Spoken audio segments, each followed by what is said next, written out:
How television changed America. The shows we watch have transformed our lives and our country. January 28th, 2019, by Lauren Tarshish. It is Friday night at Ella's house in New Jersey. Each member of her family is enjoying a show. Ella is 13. She is downstairs studying YouTube baking videos on her iPhone. Elijah, her brother, is 10. He is in his room on his laptop. He's watching the New York Knicks get crushed by the Golden State Warriors. Meanwhile, their parents are upstairs streaming their favorite series on Netflix. No one would have imagined such a scene when Ella's parents were her age. When they were teenagers, computers sat on desks. They were mainly for doing work. Phones were just for talking. If you wanted to watch a show, you had to watch it on a television set at a time it was being aired. The number of shows to choose from was limited. The big difference between Ella's and her parents' childhood experiences with TV is not surprising. Television has changed a lot since it first became popular in 1939 at the World's Fair in New York. Those changes have affected United States culture ever since. Over decades, TV has a has at times divided, challenged, and united us as a society. Television had this kind of cultural glue feature to it, said Robert Thompson. He is a professor of television and pop culture at Syracuse University in New York. It brought whole families and even a nation together. Here's a chart. It shows more shows than ever. The number of original scripted series, think Young Sheldon and similar sitcoms, has more than doubled in less than a decade. So these are number of scripted series here from 2009 to 2017. TVs Transformation. TVs are found in almost every home in the United States today, but less than 1% of United States households owned one in the mid 1940s. At that time, a basic set could cost nearly $400. That was almost a 2 month salary for an average American. Those TVs look nothing like the flat screen TVs that hang on our walls today. Televisions were big and bulky. The screens were often no larger than a paperback book. Dots of static made the black and white picture blurry. Most broadcasts featured mainly wrestling, boxing, and a variety of shows with dancers and singers. And most stars on TV wore white. The pictures would often cut out because of poor technology. 3.5 hours is the average time per day Americans watched TV in the 1950s. The source was the Columbia History of American Television. But viewers like Karen Ross did not mind that poor technology. In 1946, her family was the first in their neighborhood to get a TV. She was 8 years old the day it arrived. She still remembers it clearly. It was an incredible night, Ross recalls. Mother made fancy snacks and set up chairs in the living room. My father turned the set on. The picture was terrible, but we didn't care. We were thrilled.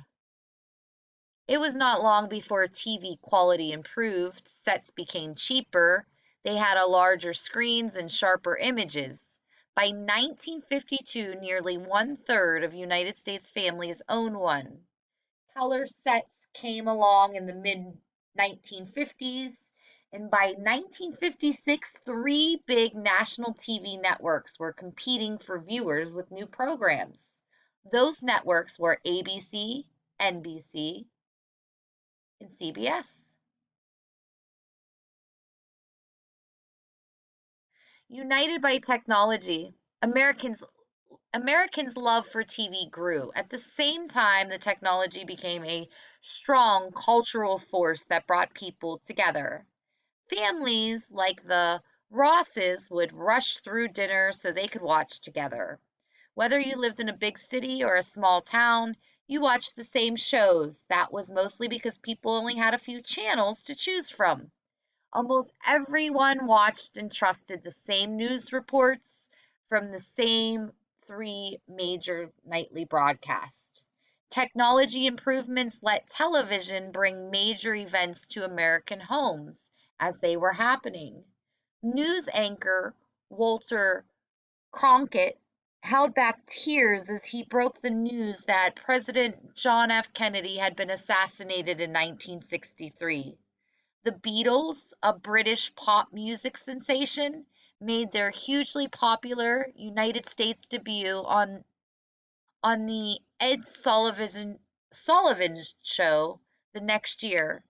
Nearly 125 million Americans watched Neil Armstrong walk on the moon in 1969. These moments of tragedy and triumph helped unite Americans. At least for a few hours a day, everybody was seeing the same thing, Thompson says, and it gave them common ground. 6 hours is the average time per day Americans watch TV and videos now. This is from 2016. 6 hours.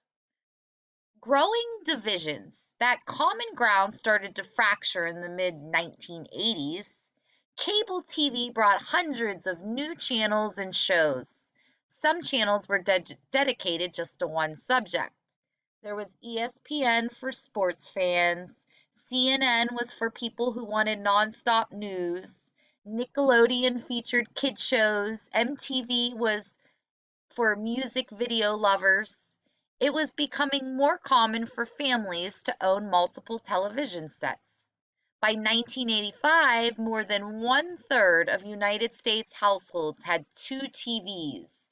Nearly one-fifth had three. People started to tune into shows tailored specifically to their interests. They watched them alone instead of watching TV together. If dad was watching a game on ESPN, the 7-year-old could go watch the Disney Channel, and the teenager could lock his door and watch MTV all day long, Thompson says. The internet, faster computers, and smartphones changed TV even more. Today, streaming services like Netflix and Hulu let us watch content whenever and wherever we want. We have thousands of shows, videos, and movies to choose from. The number of scripted shows continues to grow. There is far more diversity in casting. Small screens, big changes. America has changed since the 1950s, and so have our favorite TV shows.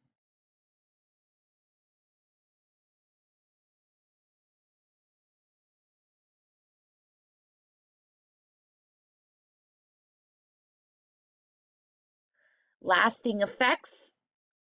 But what do these changes mean for our culture? Decades ago, people of different backgrounds and beliefs were brought together through shared love of a particular show.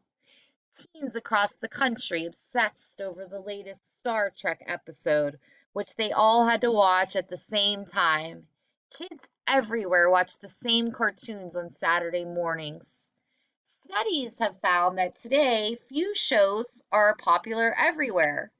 People in rural areas tend to watch The Voice and America's Funniest Home Videos. People who live in cities are more likely to tune into Modern Family and The Big Bang Theory.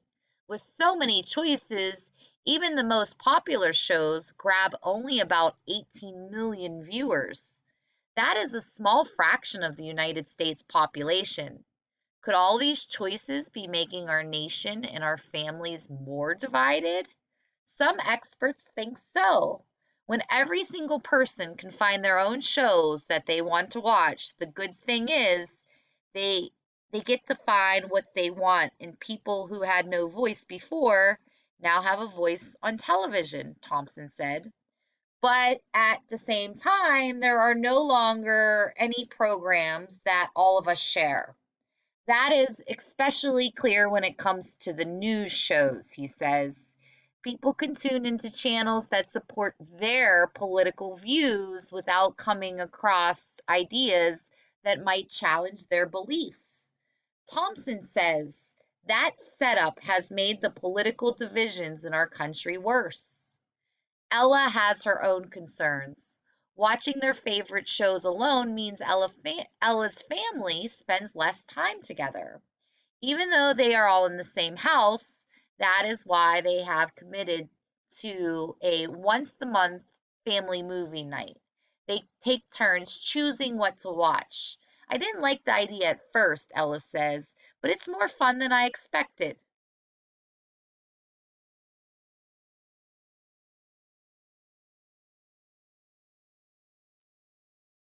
Hey, there was a slideshow in there that I was trying to click on, so I wanted to review that slideshow here.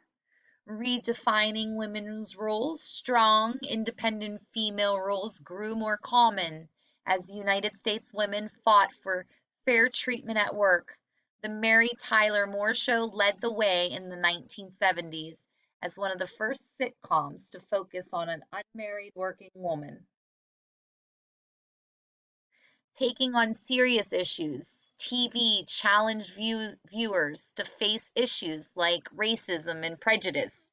In 1977, the miniseries Roots helped Americans confront the country's history of slavery. It became one of the top watched television programs in history. A dose of reality, TV stars started looking more like regular Americans in the 80s and the 90s because some of them actually were. The Real World debuted on MTV in 1992 and followed the lives of 7 people from diverse backgrounds. The show helped jumpstart the reality TV craze that's still growing strong today. Loves different faces. Gay characters on TV helped make it more acceptable for gay people to be open about their sexual orientation in real life. The first network show to feature an openly gay high schooler was One Life to Live in 1992. Greater diversity.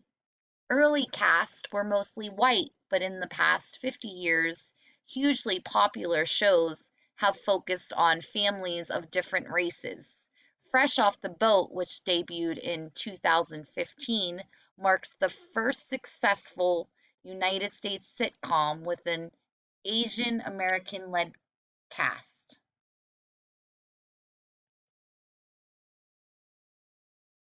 All right, boys and girls, I hope you enjoyed that article and I hope you reread it again and again and write a wonderful TDA response. Have a great day.